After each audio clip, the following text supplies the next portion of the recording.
من الشيطان الرجيم. بسم الله الرحمن الرحيم. فاصبر إن وعد الله حق فإما نرينك بعض الذي نعدهم أو نتوفينك فإلينا يرجعون. ولقد أرسلنا رسلا من قبلك منهم من قصصنا عليك ومنهم من لم نقصص عليك وما كان لرسول أن يأتي بآية إلا بإذن الله وإذا جاء أمر الله قضي بالحق وخسر هنالك المبطلون. الله الذي جعل لكم الأنعام لتركبوا منها ومنها تأكلون ولكم فيها منافع ولتبلغوا عليها حاجة في صدوركم وعليها وعلى الفلك تحملون ويريكم آياته فأي آيات الله تنكرون.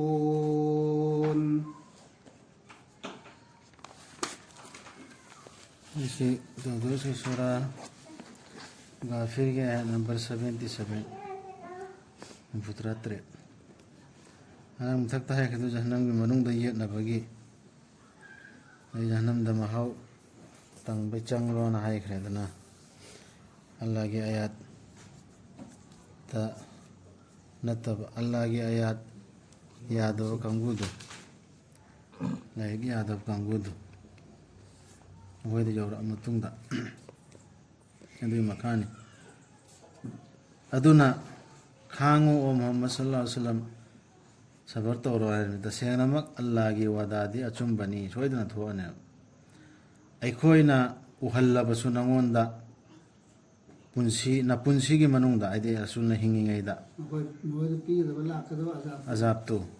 ऐकोई ना मकोई दा वादात तो की बदुगी खरा नत्रगा ऐकोई ना नंबु सिहल्ला बसु मधुगी मांगदा ऐसे उद्रिंगे इदा ऐकोई दनी मकोई वो हल्ला कदा बदु जब लाखनों भी आइन लाखनों लाखनों है भाई हुकुम दिले रे दुगो मोहे अरे सोई दबा आम दिले है मोहे एक ना तो सोई ना कदम ना अरे चीन बदे कम मोया सिर मतुल दंदी सोई ना पंगने था कि बनी कोई ना रसूल सिंह नंगी मांगदा मकोई की मनुंग दगी खरगी ना कोई ना नंगोंदा वारी लिबीरे अमसुंग मकोई की मनुंग दगी खरगी ना कोई ना नंगोंदा वारी लिबीद्रे मतिक नते रसूल अमतगी अंगप खुदम अम पुरप्पा अल्लाह की अयाबा याउदन अल्लाह की हुकुम दु लाखलब मतमददी वयन बिगनी अचुंबगा लोइनना अदुगा मांग जगनी मतमदुददी मिनम सोरी बसिंग मौजिजासी अगर आइन पुरप्पा तारगी आइन अल्लाह हाज अल्लाह ना रसूल पामदुनेवा अदु मौजिजादु अंगप खुदु आयतु उठप तारगी मुखने इमाम नंगसिनबीने याने हाइसी याबयाय खनबा रसूलना अदुन नेबसी हाइसी हाइसी अल्लाह नंग न परफॉर्म बनते ना अल्लाह के आया याउदन नबीम बहुत ना उठपंगम देवा अदुने अल्लाह ननी सेंबी के बदु नखोई की दमक सजिक चाबा युमसासिंग मखोई की मनुंगदगी खरना नखोइना तोंगजनबा अमसुंग मखोई मनुंगदगी खरना नखोइना चाजनबा मखोई सदोम नखोई लैबनी मखोइदा अतोप कानबसिंग हुजिकी सजिक चाबा युमसासिंग सिदा अदुगा नखोइना फंगजनबा मखोई मथक्ता तोंगदुना चटलगा नखोई थाबाकसिंगना तंगाई फदबनी खंजबदु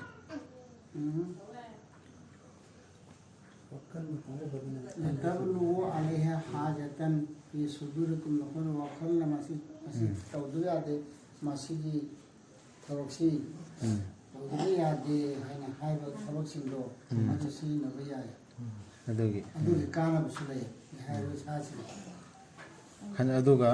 मखोई की मथक्ता अमसुंग ꯍꯤꯁꯤꯡꯒꯤ ꯃꯊꯛꯇ ꯅꯈꯣꯏꯕꯨ ꯄꯨꯕꯤꯕꯅꯤ ꯃꯐꯝ ꯑꯃꯗꯒꯤ ꯑꯃꯗ ꯃꯊꯛꯇꯁꯨ ꯄꯨꯔꯤꯕꯅꯤ ꯃꯥꯅ ꯇꯧꯔꯤꯁꯤ ꯇꯣꯡꯕꯗꯨ ꯅꯠꯇꯅ ꯁꯥꯁꯤꯡꯗꯨꯗꯒꯤ ꯀꯥꯟꯅꯕ ꯃꯌꯥꯝ ꯂꯧꯋꯤꯗꯅ ꯃꯎꯟꯗꯒꯤ ꯂꯧꯋꯤ ꯃꯌꯨꯡꯗꯒꯤ ꯂꯧꯋꯤ ꯑꯃꯗꯒꯤ ꯂꯧꯋꯤ ꯂꯣꯏꯅ ꯃꯊꯤꯗꯩꯁꯨ ꯂꯧꯋꯤ ꯁꯤꯒꯤ ꯃꯌꯥꯝꯁꯤꯅ ꯈꯨꯗꯝ ꯑꯣꯏꯕ ꯌꯥꯔꯣꯏꯗ꯭ꯔꯥꯕ ꯀꯥꯟꯅꯕ ꯂꯣꯏ ꯂꯧꯗ꯭ꯔꯣ ꯑꯩꯅ ꯇꯧꯔꯤꯁꯦ ꯑꯁꯨꯛꯀꯤ ꯇꯧꯔꯤꯁꯤ ꯏꯁꯥ ꯋꯥꯜꯍꯜꯂꯤꯕ ꯑꯃꯨꯛ ꯇꯧꯔꯤꯕ ꯋꯥꯌꯥ ꯄꯥꯏꯍꯜꯂꯤꯕ ꯑꯗꯨꯅ ꯑꯩꯈꯣꯏ ꯀꯥꯟꯅꯕ ꯃꯌꯥꯝ ꯁꯦꯝꯕꯤꯕ ꯀꯥꯟꯅꯕꯁꯦ ꯑꯝꯇ ꯅꯠꯇꯅ ꯁꯥ ꯁꯟꯗꯒꯤ ꯀꯥꯟꯅꯕ ꯃꯌꯥꯝ ꯂꯧꯔꯤ ꯇꯣꯡꯉꯒ ꯆꯠꯄꯁꯨ ꯌꯥꯎꯔꯤ ꯁꯒꯣꯜꯗ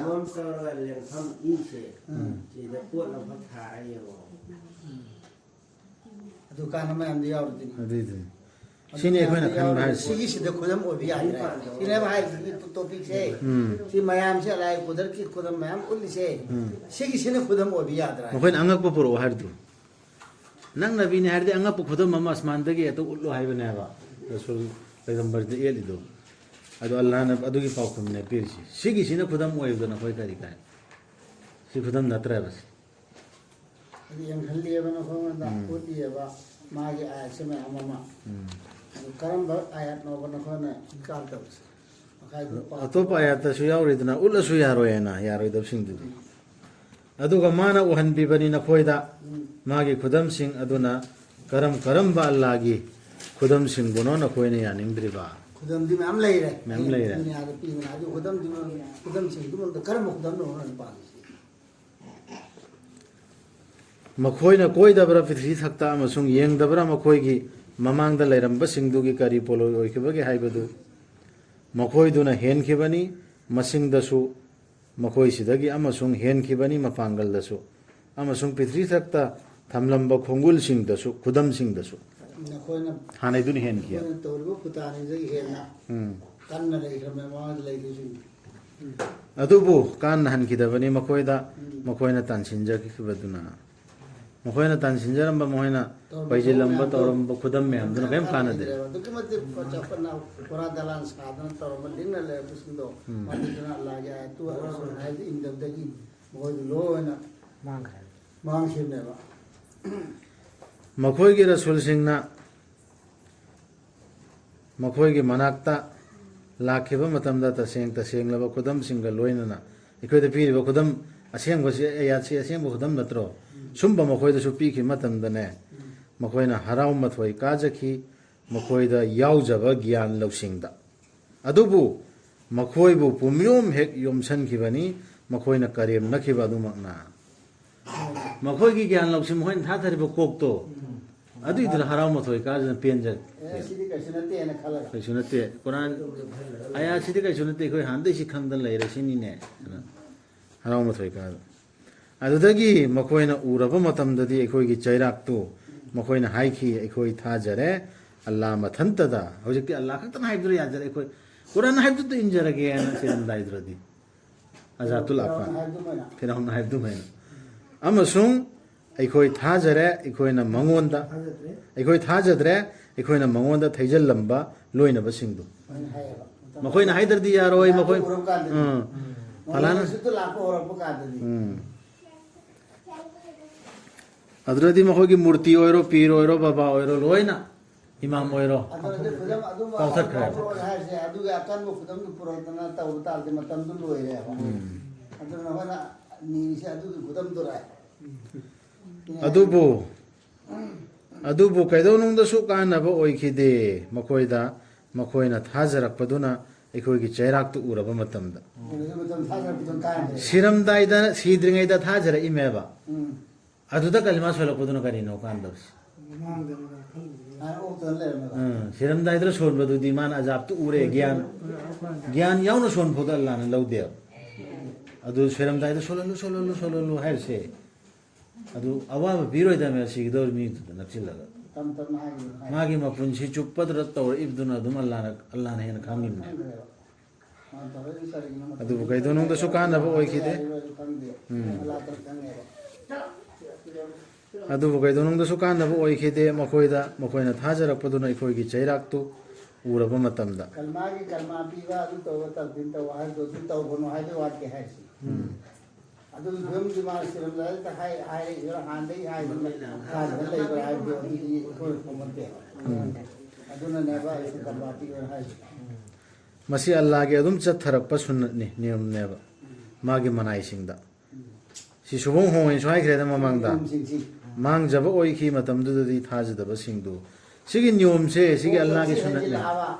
ꯀꯨꯔꯥꯟꯒꯤ ꯑꯥꯌꯠꯁꯤ ꯃꯇꯝ ꯃꯇꯝꯒꯤ ꯀꯨꯔꯥꯟꯗꯨꯒꯤ ꯑꯥꯌꯠꯁꯤ ꯊꯥꯖꯔꯛꯇ꯭ꯔꯕ ꯑꯗꯨꯗꯤ ꯃꯗꯨꯒꯤ ꯃꯇꯝꯗ ꯑꯜꯂꯥꯍꯒꯤ ꯑꯖꯥꯕ ꯂꯥꯛꯄꯒꯤ ꯑꯜꯂꯥꯍꯒꯤ ꯗꯁꯥ ꯑꯃ ꯅꯣꯡꯂꯩ ꯅꯨꯡꯁꯤꯠ ꯈꯪꯗꯦ ꯖꯣꯍꯥꯔ ꯈꯪꯗꯦ ꯑꯃ ꯂꯥꯛꯑꯒ ꯃꯥꯡꯍꯟꯕꯁꯦ ꯁꯤꯁꯦ ꯑꯜꯂꯥꯍꯒꯤ ꯅꯤꯌꯣꯝꯅꯦꯕ ꯀꯥꯅꯨꯟꯅꯦꯕ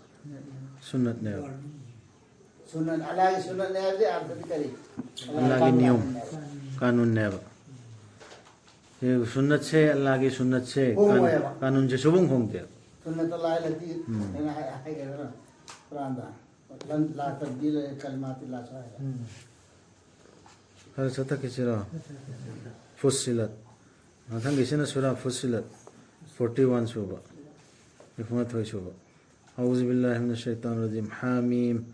تنزيل من الرحمن الرحيم كتاب فصلت آيات قرآنا عربيا لقوم يعلمون بشيرا ونذيرا فأعرض أكثرهم فهم لا يسمعون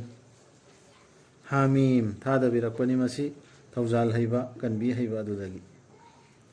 लाइरिक अमा मसिगी आयात सिंगबु मचा खाइना संदोक पिरबा कुरान ओइना अरबी लोनदा अखंग ब मी सिंगिदम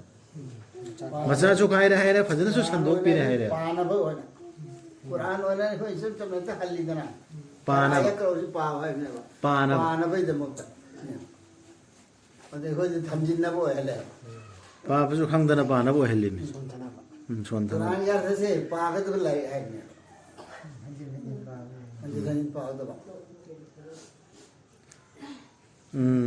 अखंग मिसिंगी दमक हराव पाव अखंग मिगी अखंग मिसिंगी दमक हराव पाव पिबीबा अमसुंग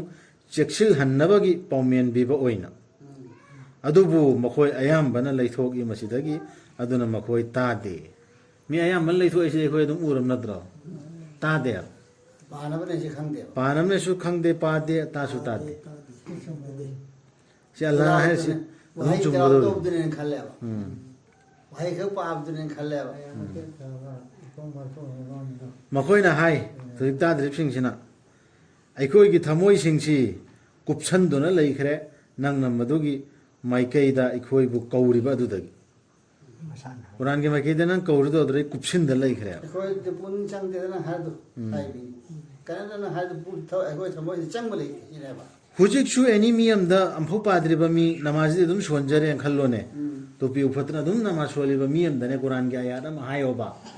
हाना तादबनी ngakna khangdedana hairdona chakhi aduni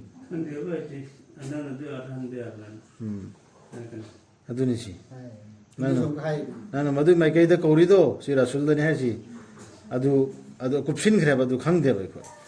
ekhoi gi na kongsingda pangsan ba ma yaure ta de gyan ta de banan hair ba artha du khangde ekhoi am sunang gi marakta parda am leire khena re nabi dani ha ki aduna nang sutta tawro nang na tawning badu aidi nang chadu dum chacharo ta sena mak ekhoi chu tawri ekhoi na tawning badu ekhoi chu ekhoi pai pu tawning ba chat ba do achum badu tawra ga nang chu dum tawro na sidi dum hai dro jukso matam do hai khrini hayu muhammad sallallahu alaihi wasallam ai si supna gi taibang mi amani nakoi gumba adum oina mak aingon da khanghan birakpani madudi nakoi gi laidu ila amakhaktani haibasi aduna chumdring onsallu mangonda chumdring quran si don sillo karigum mebda saita haidok da bilambi ambo haidok ro no chumdring quran si don sillo amasung naral ngapi na bani jau allah da awabini mushrik singdu अवा बिने sir चुमद्रिंग चतब Midu मुशरिक अना ममेदा तार इसी direct Quran से ओंजिन दबा अल्लाह ना HYBE order से पाइ हो दु मुशरिक नि ममेदा हाइ इसी अवा बिने बम मुशरिक सिंग अदो एखोना मुशरिक ऐसे खलम मिसिना सोंद मै थारे ब कांगो सुमैना तवरिबा प्लस को ले कांगो खलम असितने खलम ने zakat pidaba singdu aduga makhoidu makhoiduna akhirat pu thajadriba singdu ꯑꯗꯨꯅ ꯃꯨꯁꯤ ꯖꯀꯥꯠ ꯄꯤꯗꯕꯁꯤ ꯀꯅꯥꯅꯣꯕ ꯃꯩꯇꯩ ꯁꯤꯁꯨ ꯃꯨꯁꯔꯤꯛꯇ ꯆꯤꯡꯉꯛꯀꯗꯧꯔꯤ ꯃꯩꯇꯩꯅꯤ ꯇꯁꯦꯡꯅꯃꯛ ꯊꯥꯖꯕꯁꯤꯡꯗꯨ ꯑꯃꯁꯨꯡ ꯑꯐꯕ ꯊꯕꯛꯁꯤꯡ ꯇꯧꯕꯁꯤꯡꯗꯨ ꯃꯈꯣꯏꯒꯤꯗꯤ ꯃꯅꯥꯅꯤ ꯇꯠꯄ ꯅꯥꯏꯔꯔꯣꯏꯗꯕ ꯁꯥꯗꯀꯜꯂꯥꯍꯨ ꯁꯤꯃꯗ ꯇꯧꯔꯁꯤ